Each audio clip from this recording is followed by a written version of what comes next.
Hello students, today learn how to prove with calculus method the motion equation. You know that acceleration is rate of change of velocity. So we can write dv by dt. Now acceleration rate of, this is the form of calculus, rate change of velocity, which is known as acceleration. This can be also written like this. Earlier you have learned that's v minus u by t. Now to prove with calculus method, cross multiply. dv is equal to a dt. Now take integration both sides. So write this symbol, write dv is equal to integration of a dt. Okay. Now put the limits. Suppose in t0 time the velocity is v0 and at t time it is v dv. Now integration a dt and limit here 0 to t. Now integration of dv is equal to v with its limits v0 to v. Now you can write acceleration is constant, it will come outside, and integration of dt is t with 0 to t. Now this can be written v minus v0. These are the limits. Here a t because t is 0. Then what we can do, we can write the final equation. Final v is equal to v0 plus at, and this is the equation with calculus method, first motion equation. Thank you.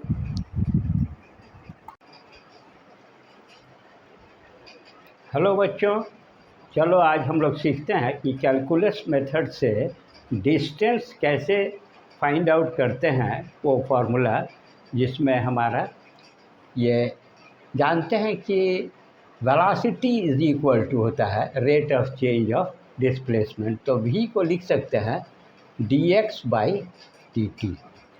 अब क्या करते हैं, cross multiplication करो, ये calculus का form हुआ velocity लिखने का, तो यहाँ लिखेंगे हम लोग dx is equal to v dt.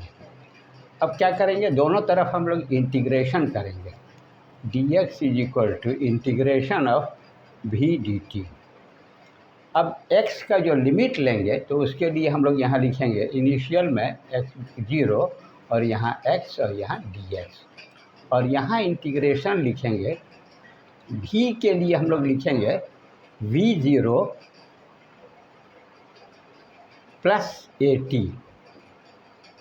और dt तो रहेगा ही. अब यहाँ लिमिट लेंगे हम लोग 0 से t तक का. क्लियर हो गया.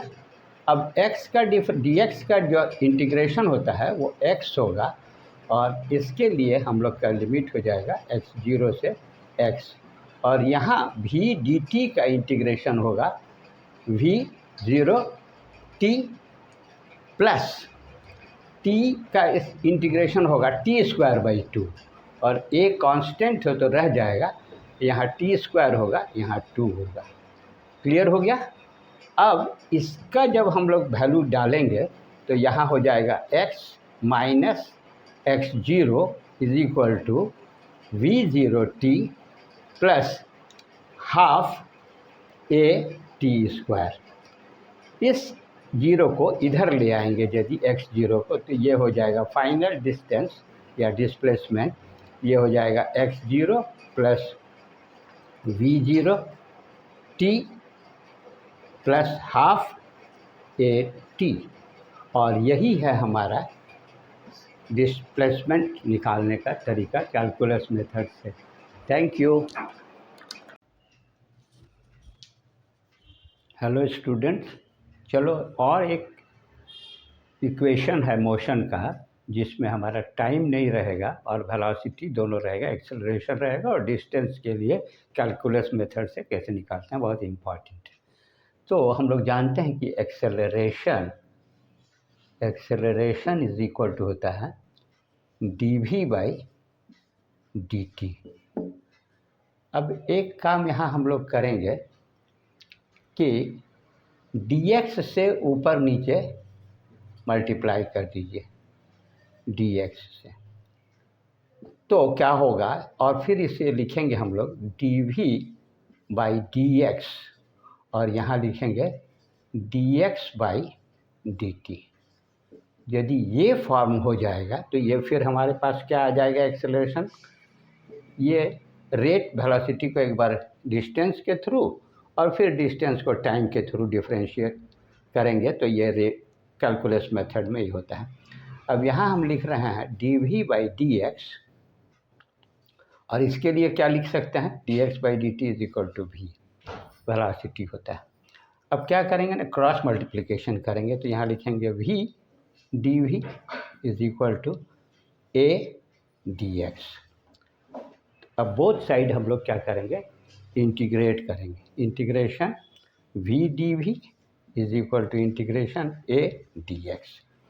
अब वेलोसिटी का v0 और v लेंगे, यहाँ x का x0 और x लेंगे लिमिट, तो ये हमारा हो जाएगा v²/2, क्योंकि v dv के रेस्पेक्ट में ²/2 हो जाएगा, और इसके लिए लिमिट हो जाएगा v0 और v, और इधर a कांस्टेंट है, x के लिए x होगा, और यहाँ पर इसका लिमिट हो जाएगा x0 से x। अब इसमें यदि देंगे तो v² minus v0² divided by 2, इसके, और इधर हो जाएगा a x माइनस x0। अभी हम लोग लिख सकते हैं इसको v² minus v0² is equal to 2a x minus x0, v² minus v² equal to 2ax। Thank you.